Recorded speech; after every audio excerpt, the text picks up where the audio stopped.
In today's episode, we'll share our thoughts on when is the best time and age to take your kids on their first Disney World vacation. Plus, we'll share a few tips every parent should know when planning their visit. I only hope that we never lose sight of one thing, that it was all started by a mouse.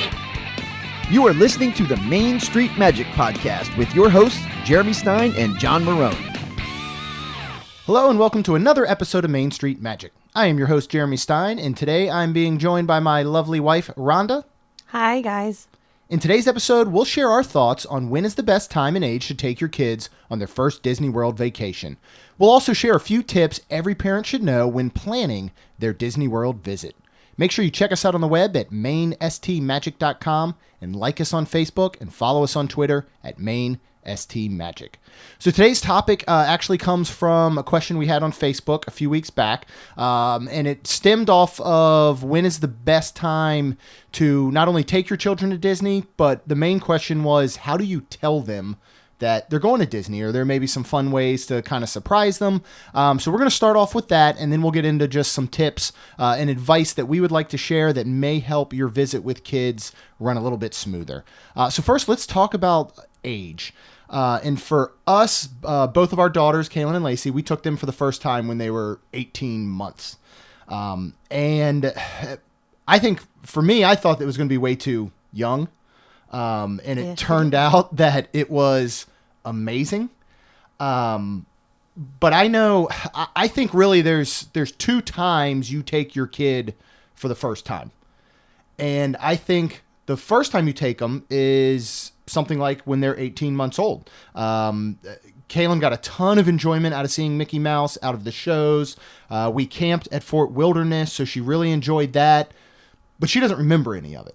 So that first time for her was more about us experiencing it through her eyes than I think it was for her actually experiencing herself. Would you somewhat agree? Oh, yeah, absolutely. I mean, but she did enjoy it, and she did. But I mean, even though she doesn't remember, we do, and we have pictures, and she can see the pictures. Yeah. And I think, and that's a great point, is coming back and having either video or photos where now that she's 10, she could look back, and while she won't actually have vivid memories, she can kind of live through those. And the moment I knew that 18 months was like the perfect age is we were at Hollywood Studios, and we went to see, it was Fantasia Mickey at the time, now where Launch Bay is. And we went in, and we waited in line for Mickey, and it was us, it was my parents, it was your parents, and she ran right up to Mickey. She was so excited. I think kissed him on the nose. It was amazing. I look over, Rhonda's crying. Next to her, my mom's crying, and next to her, your mom is crying. Yes. But again, that was so much about the experience you guys had watching her as much as it was about, I think, the one she had, which was really, really cool. And then really the second time you potentially take them is almost again like their first time when they're old enough to remember. Yeah. So studies have shown, like kids when they're up till 3 or so have kind of short-term memory. So a 3-year-old can remember something that happened last week and have those memories, but as they get older, they basically will forget them. And I was just reading a study before we did this that it appears that 7 is more of the age where you start to make lasting memories that you'll then remember going into being an adult. So let's just say you take your child somewhere between the age of, 1 and 3. That's their first time, but it's more about, I think, the parent. And then when you take them when maybe they're 7 or beyond, that's truly about them and them being able to remember, Okay. So that's kind of where I think, the age, obviously, if you can take them prior to them turning 3, it's going to cost you less money. If you were to do the dining plan, they are free for the dining plan. Obviously, they don't have to pay park admission. So I do think taking them prior to being 3 is a good age. And if you think they're not old enough, you're right in the sense that they won't remember anything, but you're wrong in the sense if you think they won't enjoy it, Yes. And now our of course we go all the time. Our kids are making memories that they will, remember forever. And something else that I think is important is, and you can talk a little bit about this because I'm going to make you consider what's important to you when you're taking them. You know, are rides important? Are shows important? Is it just the experience? Like, you know, as taking an 18-month-old, what are you going to focus on when you're there? Not riding Everest. Right. So, excuse me. I would say your, you know, parades and your characters and your shows and all that. Because, yeah, I mean, and then, of course, thank God you have those rides like Small World and Peter Pan and things that, yes, you absolutely can ride with them and they're good on it. I mean, even in Animal Kingdom, you know, the animals, the ride the safari is perfect for kids of any age.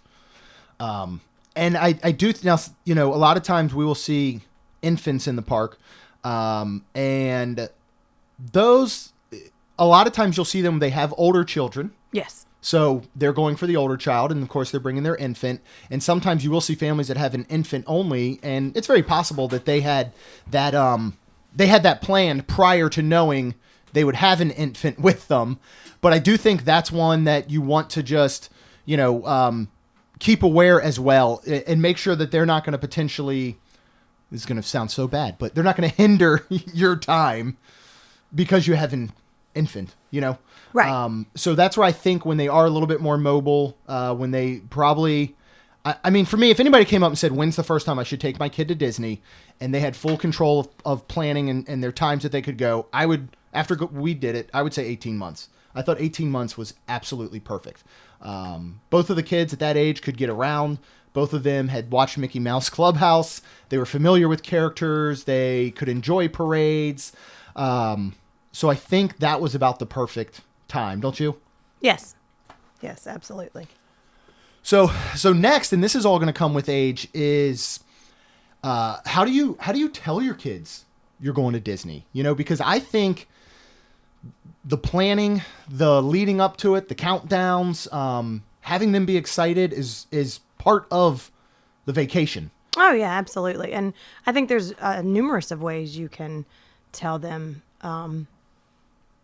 how we're going, or, you know, where we're going. Yeah. And that's where age really comes into factor. If you have just, say, like us, you know, you basically have a 10 and an 8-year-old, I think you can tell them from the beginning and let them be a part of the actual planning of the vacation, you know? So if, now again, for us, we just kind of do it. And, you know, I mean, the girls just, they know, but if we had not ever been to Disney, or this was our first time or second time at the ages they're at now, I'd love to sit down and say, let's look at all the hotels, you know, like we just did with my parents and my brother on this trip that we're getting ready to leave on basically today for spring break. We sat around over Thanksgiving and said, here's some of the hotels we have options for. And we let them pick kind of the hotel. Yeah. And so I think that's a really good way to do it with older kids, you know, especially with ours now too, because we do go so often, and you, though I love you so much, just kind of take over. I love you too. And you just plan everything. And it's almost like we don't have a say. And recently we have been doing things where we've listened to the girls, and and I've heard you almost say that those have been the best days. They have, yeah. Sometimes the ones where they had more control. And I'm just that type. Like I need to know what's happening. Yeah, I like that schedule. But you're correct. You know, and that's what we do, for example, like with the girls' birthdays. We'll say, look, we're going to Disney on your birthday. What park do you want to do? What rides do you want to do? Right. What place do you want to eat at? And they're a part of that. So when you're leading up to getting your dining reservations, when you're getting your fast passes, if you've never been to Disney and your kids are at those ages, go on YouTube and watch. I would recommend for restaurants, go to Disney Food Blog on YouTube and watch videos on all the different restaurants and let your kids pick out the restaurant, you know? So I think that's a really good way if they're older. Another option, because you're going to get your Magic Band package, you know, a week or two prior to your visit. If they're not part of the planning, don't tell them anything. Let that Magic Band package arrive, And I just saw somebody who did this on Facebook recently because they were asking, what did the Magic Band package look like? They were afraid their kids might see it and it would be all marked with Disney or something on the outside and ruin it. Plain white box. Yep. And they let their kids just open the box, and there were the Magic Bands, and there's this like, wait, what's happening? What are these? Wait, this says Disney up top. So I think that's a good way. And for me, that would be more in maybe the 4 to 7 or 8 range. Because here's another thing you're going to get with kids that age. If you plan this trip a year ahead of time, what do you think your kids are going to do for a year? Yeah, that's true. They're going to ask every 5 seconds, when are we going to Disney? When are we going to Disney? When are we going to Disney? So sometimes I think maybe them not knowing until closer to the trip where you can have a true countdown of, hey, we've got 14 days to go, or we've got 10 days to go, could be a better way to do it. Mm-hmm. And then what's another option? What's something that we've done to the children thinking, when they were younger? Right. What we did with Kaylin, it was a birthday gift because when her birthday, like a Wednesday or something. Yeah. And Yep. Or it was during the week. It was during the week, and then we were leaving that weekend. That Friday, I think, after school. And we made up. You took a picture off the internet and printed. We were staying at that point of Art of Animation. Yeah, in the Little Mermaid room. Mm-hmm. So we printed that and, said, we're going to Disney. And she opened it up and she was very excited. Well, and that was prior, I believe, to us being pass holders. Whereas now we went and met friends from New York. We took the kids out of school on a Wednesday. We didn't tell them we were going down. Yeah. And we literally woke up that morning and said, you're not going to school today. You're going to Disney. How did they respond to that? That did not go as I thought. I would have been so excited. I would have been like, yes, I don't have to go to school. Now, I will say we were coming off of winter break and they were out for they were excited almost 3 straight weeks, I feel like. So they kind of didn't want to go at first. No, they did not. And I was like, are you freaking kidding me? So it took a little bit. And we also had friends that they were going out of town. So their daughters were supposed to ride the bus and go with my kids to school. So I think once they kind of realized, oh, okay, all right, then they were a little bit better. They were more, but again, I mean, with going, and we're so fortunate. We're very, very blessed that we have the opportunity to be pass holders, that we live 2 hours away, that we go every month. But you can get into a point where some of that excitement starts to go away for the kids because Correct. It is very common. So I guess that's kind of our story. But telling them the day of, I think could be really cool. And if it's something you can keep from your kids, imagine, okay, again, we drive. So at this point, they would be able to see billboards or they would be able to go, oh, hey, we're getting close to Disney, but if you're flying in, you could just get them up in the morning and say, you know what, pack your bags. We're going on a trip. And they'll be like, what? What do you mean we're going on a trip? Yeah. You take them to the airport. If they have enough sense that they say, hey, we're flying to Orlando, maybe they catch on. If they don't, just let it ride. Just let it keep going and see how long it can go until they catch on. That's where you're going. So I think that could be a lot of fun. Yeah, because we did it that one time with Kaylin and girls. Yep. They were really young. Well, not really, but they're probably a lot 3 younger. and maybe 3 and 6 or something probably. And that's one where we didn't tell them anything. And this was, again, prior to us being pass holders. They weren't familiar. I mean, I'm pretty sure now, if Kaylin was allowed to drive, we could put her in the car. She could drive us to Disney. She would know how to get there. So, but that was one where we just went. And next thing you know, we just said, oh, hey, look out the window. And we were going through the big arches that say, Walt Disney World. And that was really cool. They had no clue where we were going, no clue what we were doing. They were so excited. And again, if we go back, it was neat to not have to hear every day, when are we going to Disney? When are we going to Disney? Yeah. And I think it can sometimes be easier on kids where they don't have to have that anticipation and that countdown themselves. Like, absolutely.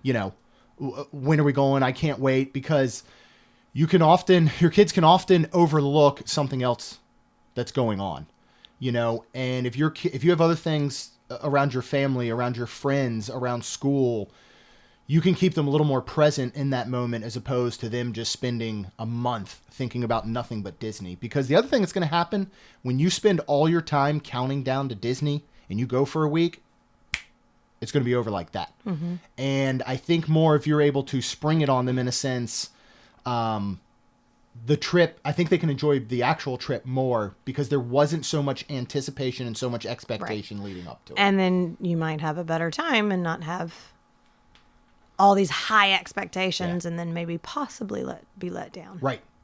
Disney never lets you down, though. Wow. Unless it comes to resort parking fees. That's another show. So next, so I think that kind of covers. I mean, I think those are some good ways to tell your kids, and it ranges from absolutely. ages. You know, again, when you have a teenager, it's much different than if you've got, obviously, a 2-year-old. So, you know, take what works best. And again, you know your kids. So you do what's best and what you know will work best for your kids. Right. So the next part that we want to talk about really are some of the tips of taking children. Now, again, we've been taking our kids from age 18 months up to 10-year-old now. We've been probably 36 times, at least, in that time period. Even when we weren't pass holders, we were still going twice a year on Florida resident 3-day tickets and stuff, and we would break that up into 2 trips. So we have gone from them being very young to now a 10-year-old. And these are the things that we've found work for us from being young to being older. And again, you know your own kids, so whatever works best for you, you take these, what we're saying from our experience, and you apply it in whatever way it works. But Rhonda's going to start off with kind of tip number 1, and this is going to be more about the planning stages in leading up to the trip. Especially if you're not Florida resident. Excuse me. Be familiar with your timelines where if you're not Florida resident, you know, you have ADR, which is advanced dining reservation. You can do that. What is it? 180 days. 180 days out. Your fast passes, you know, you want to get the really good rides. Yep. So you're not waiting in a long, crazy line. And then those, of course, are at 60 days if you're staying on property, 30 days if you're off property, and you do have the Disney Springs hotels, which are in the 60-day window. Right. And those are important. You know, it's so funny because a lot of people that will call me or text me and they're planning a trip and they'll ask for, they know I'm a nut. So they're asking my opinion, you know, why on earth am I picking dining reservations 6 months ahead of my trip? I don't know what I'm eating for dinner tonight. Yeah. But for example, you have to. Our anniversary, we have Ohana at 9:50 and we're trying to move it. And we got those reservations, what, 3 months ago? Yeah, we're going in April. Now, again, we didn't even have a trip booked until maybe December.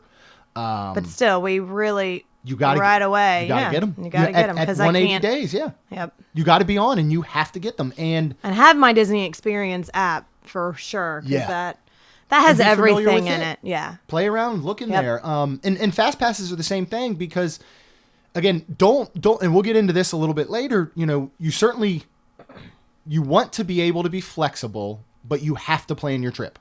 You're much better off planning your trip down to the minute and then each day, and then just being flexible and saying, I don't have to adhere to this, but if we do go by what I've planned, it's going to help. Because if you want to ride Seven Dwarfs Mine Train, you got to do 60 days out if you're staying on property. If you want to do Flight of Passage, if you want to do Frozen, you've got to get those 60 days out. And while your trip should never be dependent on whether you did Seven Dwarfs Mine Train or not, that shouldn't factor in if your trip was good or not. But if you want to do it, you got to be 60 days out. Right. So make sure you do it.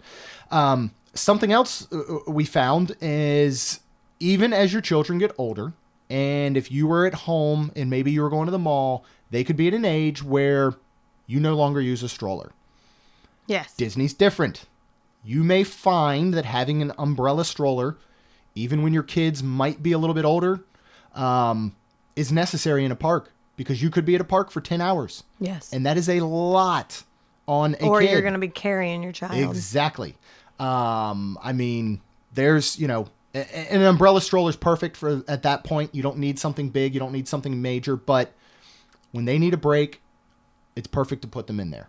I think, and we stopped. maybe age 6. Even though at home they probably stopped closer to like age 4 on a regular basis. You know, I mean, when if we went to the mall, we weren't taking a stroller when they were 5 years old. But at Disney, you found it was much more necessary. I mean, we would go. Oh, absolutely. Yeah, I mean, we would go with friends that had kids that were younger that would bring strollers. And Kaylin was like 8, and there were some times we look over and she's sitting in a stroller like, I just need a break. You know, you will walk. You're going to put 20,000 steps on your Fitbit or your Apple Watch in any given day. And 20,000 steps for me is like 40,000 for a kid. Right. You know, so because I've got a much longer stride. So no 30,000 for me. Yeah, exactly. Yeah, we've done it. We do it every day when we walk. But so again, know that, and you know your kid. I mean, if you have a kid who you know may get tired a little bit easier, then go ahead and prepare for that. What's something next? When you're doing, and again, this is going to come a little bit down to your planning phase, you know. Rider switch is really good when you have the young kids, and you know, like even Flight of Passage, this was sad, but we think they waited like a 3-hour wait. Yeah. And this girl was older than Kaylin, I could guarantee, and she was as tall as me, which that doesn't say much, but she freaked out. Yeah, very last second. And they've had to go off. And what's great, though, is if they told them and said, hey, you can do rider switch, then the mom that took the daughter out. It was they had 2 kids, I think. They 2 did. daughters, yeah. So the dad and the other younger daughter, which was kind of funny, stayed on. So then when they get off, the second daughter, the younger daughter, could go again with mom. Right. Basically you go through the fast pass line. So they will give you, Disney will give you a card. And I think you can take up to 4 people. Yes, you can, back with you. So especially if it's something that, and shoot, sometimes I wish we could still use it, but most of the kids our kids write everything just because you can write it then twice. Right. Yeah. And it's great so that adults don't miss out on something. It's great so that a child can still go. And again, all right, let's just say we're going to Everest. You know, even at our kids' age, 8 and 10, and neither one of them ride Everest right now. But let's just say Kaylin wanted to ride Everest. Lacey did not. Right. We would walk up. You approach a cast member as you're going in. You say, we want to do rider switch. They give you a card. Kaylin and I go ride Everest. Right? Rhonda still wants to ride it, but she waits out with Lacey. We come out. I hand that rider switch card to Rhonda. She then goes on through the fast pass line with Kaylin while I wait out with Lacey. And but again, then if you have a bigger if we had a bigger party, like we're going to, we very well may, and we never really have done rider switch. We may see a lot of use out of it this upcoming. The kids were younger. Yeah, but not a ton. We just sometimes didn't do those rides. We may see. You know, we've got my niece, our niece who's going to be 5. We've got our twin nephews who just turned 8 2 days ago. Our kids are 8 and 10. We may even have to rider switch with my mom because she doesn't want to do the coasters and stuff. So I have a feeling we'll take advantage of this in this upcoming week. And I think the reason we didn't take advantage because when you are just 4 people, you know, and again, we live in Florida, like everybody knows, it's easy to just pass by just those. skip it. But if you are, you know, coming from somewhere and this is your week trip, absolutely take full advantage of that. Yeah. So next, and if you go back and you listen to episode 38, John and I discussed this in length. So if you have any confusion, go back, listen to that. But purchase Memory Maker, I think, especially if you're looking at a 3-day or longer trip. Yeah. You're with your family. This could be your once in a lifetime trip. Even if it's your once in a year trip, get Memory Maker. You do not have to worry about taking all these photos. You're going to take the normal photos of your family on a ride or eating or just having fun or watching a parade.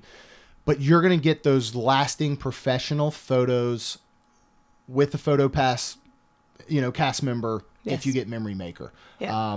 I think it is well worth it. And again, for all the details, just go back, listen to episode 38. Yes.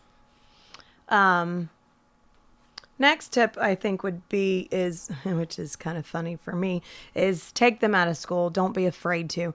The reason I say it's funny for me, the older they're getting, now I will be yes, they're younger than, if they're in second grade and younger, yes, they are not doing anything majorly important in school. Take them out. Absolutely. You take them out 2, 3, 4 days. No problem. All week. Just there you go.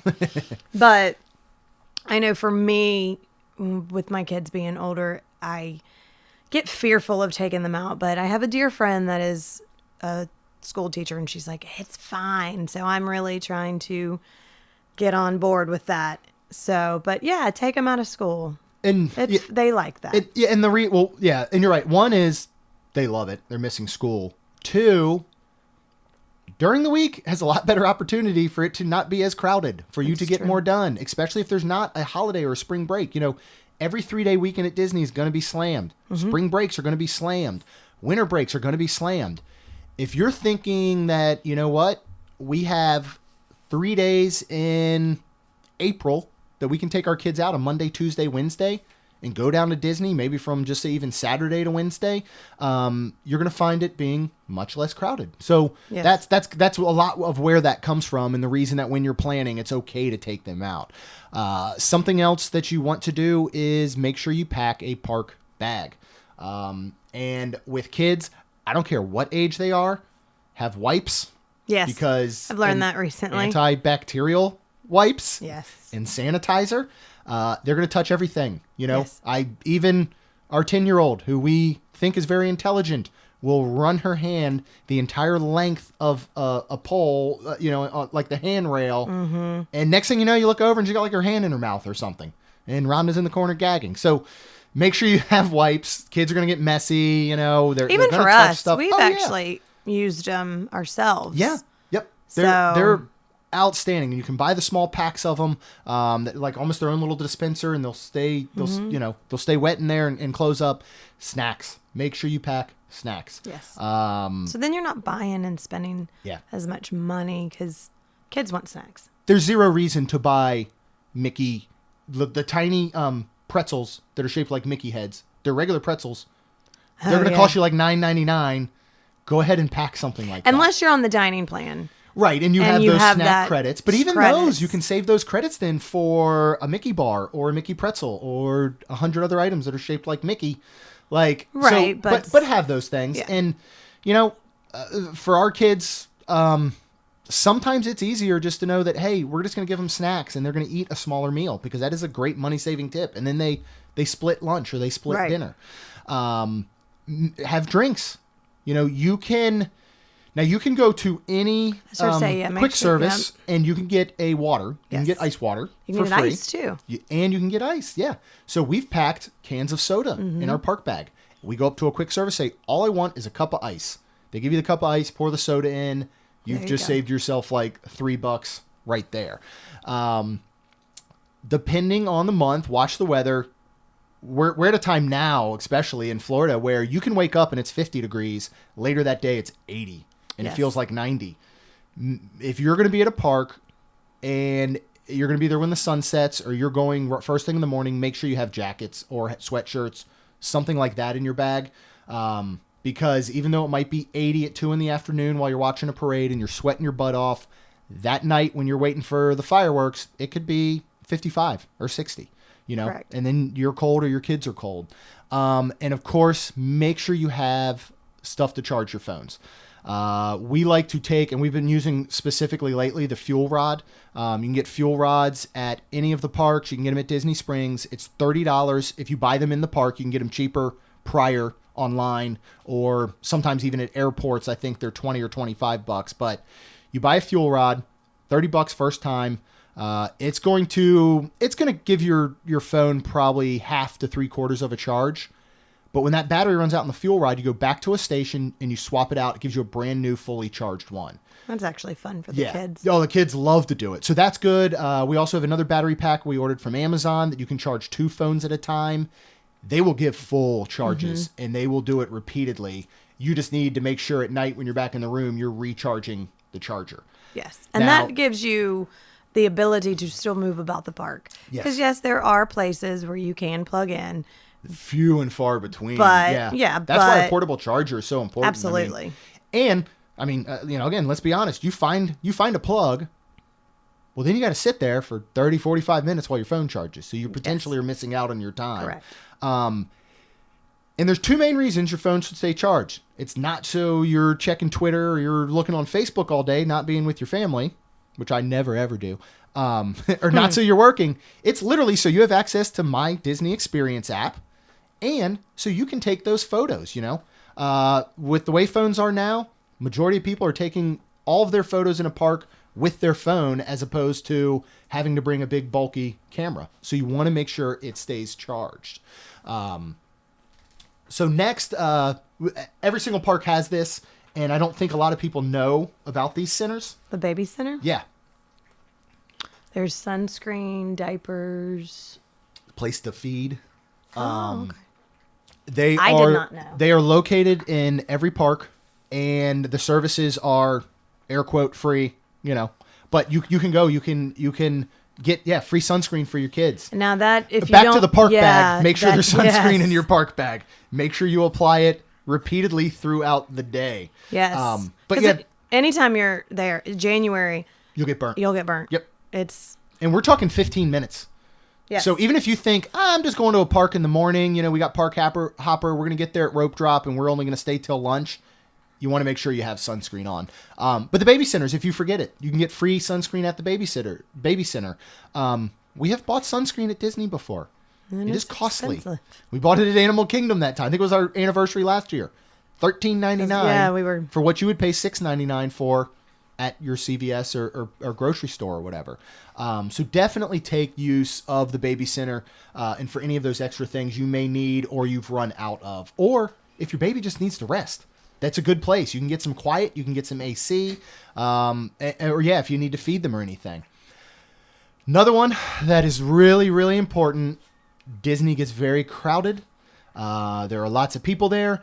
You are often moving along quickly. You want to keep track of your kids. But what happens if they get lost? Well, it can happen. Yeah, it can. We lost a kid at Toys R Us once. You could lose him at you lost a kid. You and my mom lost a kid at Toys R Us once. Debatable. So we have security footage somewhere, I'm sure.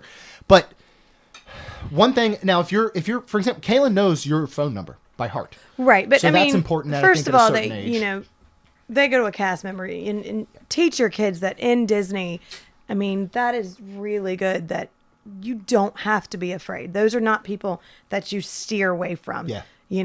Stranger danger. No. Yeah. Let them know what a cast member looks like as far as their name tags, Yes. And depending on their age, you may walk into Tomorrowland, and if you see a cast member, just point them out to your kids. Say, this is what a cast member looks like. And always look for that name tag and let them know.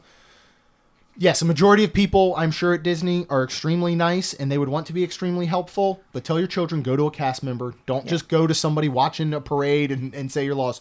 Go to a cast member. If they are young, now again, Kaylin knows your phone number, so she could go to a cast member and say, this is my mom's cell phone number. Can you call her? We'd be okay. If they're younger, don't be afraid to get like an ID tag. I've seen ones where they get an ID tag, and literally it looked like the one you'd go to PetSmart and print off for your kids, or your animals. But get an ID tag and you put it on their shoelaces. Or neat. I have even heard of people that have written their name and phone number on the child somewhere. Oh yeah, I think I did too. So maybe you write it on their arm, or all they have to do is pull up their sleeve slightly, and it's like on their bicep or something. So that's an opportunity. Another one, and this is more for the parent side. Every morning when your kids get dressed before you go to a park, take a picture of them on your phone.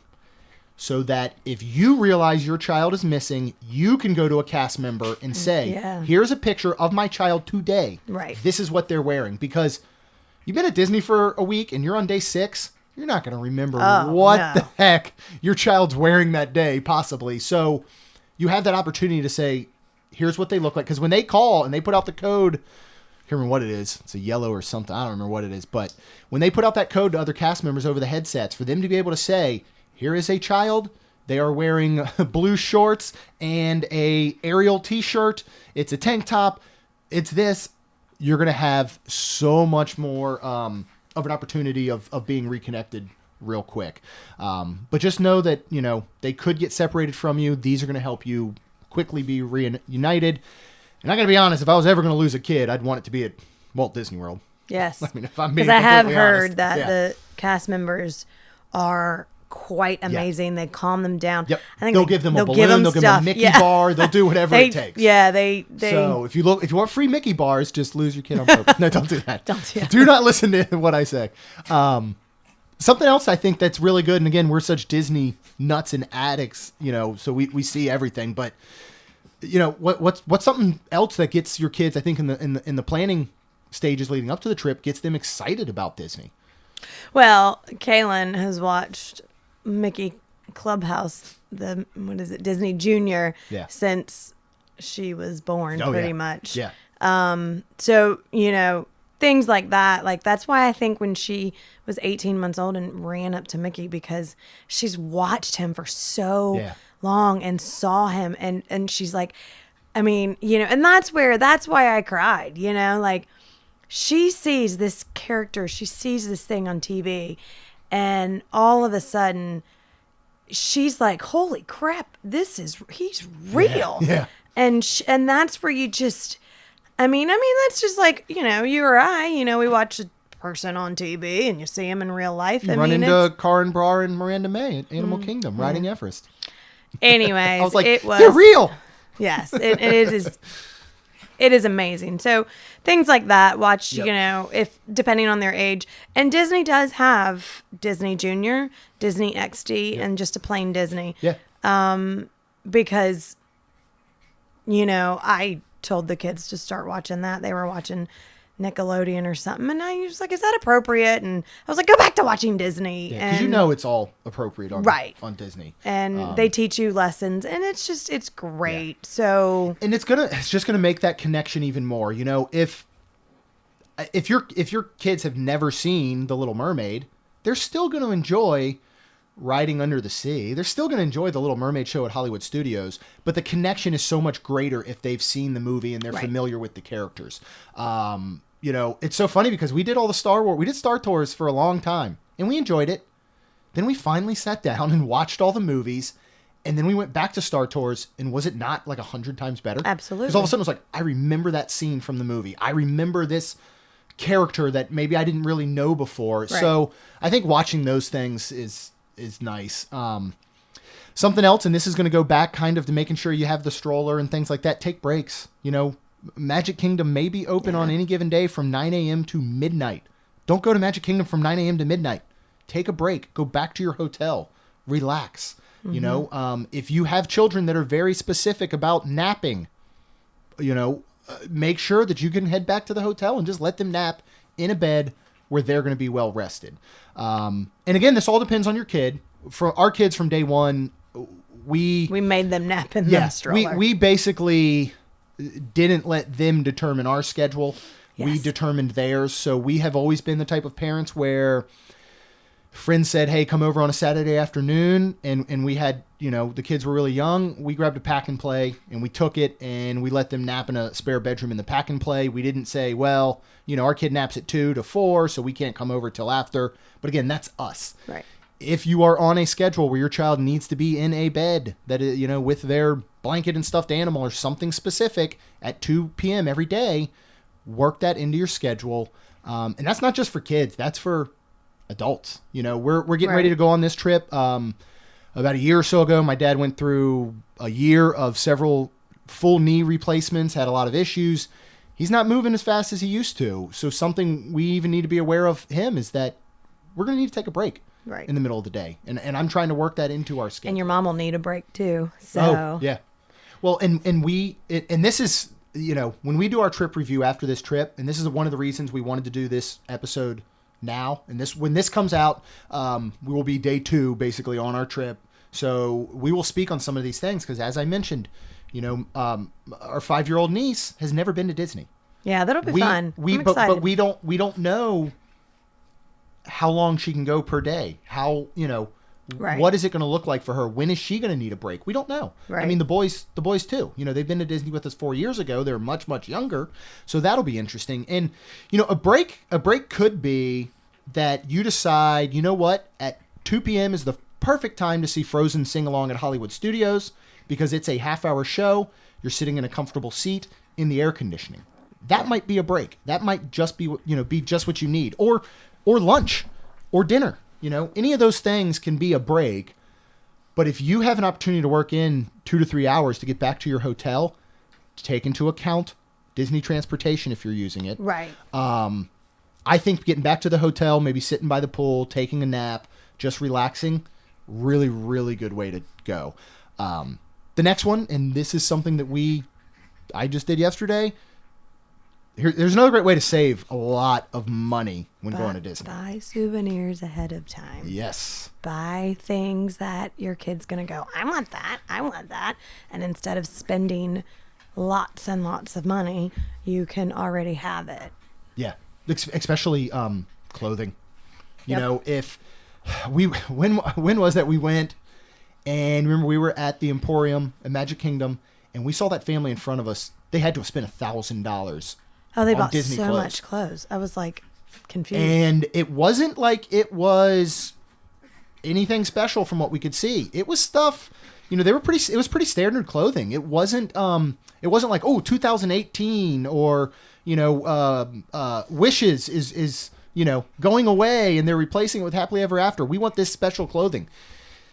Go to Target, go to Kohl's, go to Walmart. They have Disney branded gear. They're by Disney. It's not like it's knockoffs. Disney Store will is have going to be sales a bit cheaper. and it Amazon. will be cheaper. Yep. Anything. If you know that when you walk down Main Street, your kid's going to want one of those things that makes bubbles, and you're going to pay like $20 to $30 for it at the park, you can probably order that from Disney Store prior or on Amazon. So make sure that you buy souvenirs ahead of time. You could even load up your suitcase with souvenirs that the kids don't know about, and each morning give it to them. They're not going to really know where it came from. And trust me, even if your kid is not the type that potentially wants a light up Buzz Lightyear or a bubble machine, they're going to want one when they get to Disney. Yes. You're going to be like, my kid would I never want want this. one. I know. And I got to keep buying Rhonda stuff ahead of time so she doesn't spend all the money in the park. But and then last, we're going to wrap this up with, and this is going to be, I think, needs to be my mantra all next week as we're at Disney with the 10 of us and my family, because I am such a planner and I'm such a, stickler for sticking to schedules and getting things done. Make memories. Don't make a checklist. Yeah. Don't let the amount of what you do determine whether your vacation was a success. Right. Let the memories, let the good time you have determine it. I can remember last year we went for Mother's Day weekend. We went with John and Michelle, and their family. We went with our really good friends, Rob and Tina and their kids. One thing that stands out to me so much was when we were waiting in line for Splash Mountain and everybody was playing Heads Up on the phone. Mm-hmm. Like, that was something that I remember vividly. I don't remember riding Splash Mountain particularly. I'm sure we had fun. We can probably go back and look at the PhotoPass picture, but what we remember most sometimes are those moments, is just making moments, making memories. As I said before, slow down. Look around. Rhonda's rolling her eyes at me right now like, dude, that's you. Yeah. And she's correct. When we went... That's one thing I remember of that trip, unfortunately. Michelle looked at me and was like, what is he in a hurry for? Or what is he trying to... And, I mean, I get it, when they don't have pass holders and that was my whole thing. You're trying to get... I was trying to get Rob and Muse. Tina and their family, who was their first time going to Disney.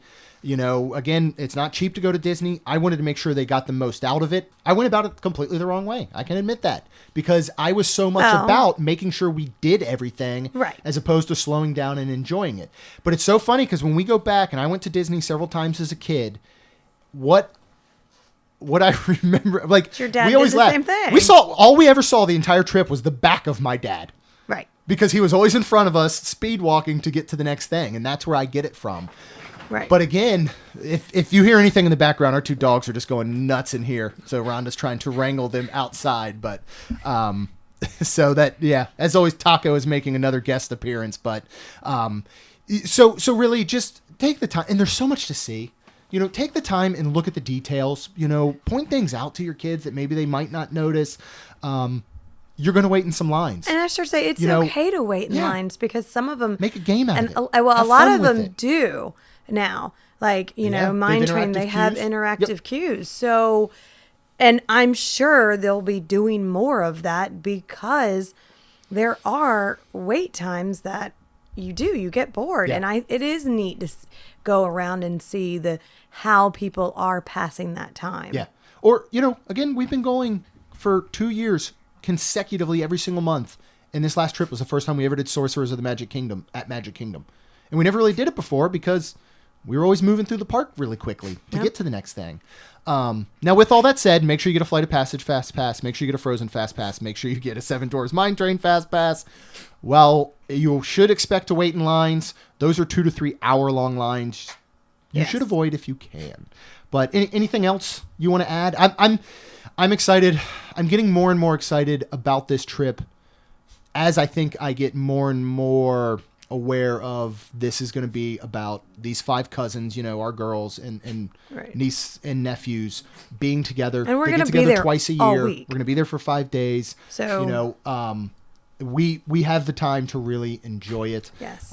And if at any point I'm moving too quickly or stressing out, you just punch me in the ribs and be like, remember the episode we just recorded? Yeah. And I'll make sure I come back down to earth. So hopefully this has been very helpful. If there's any other questions you have or any thoughts you have, we obviously are not experts by any means. This is just through our experience.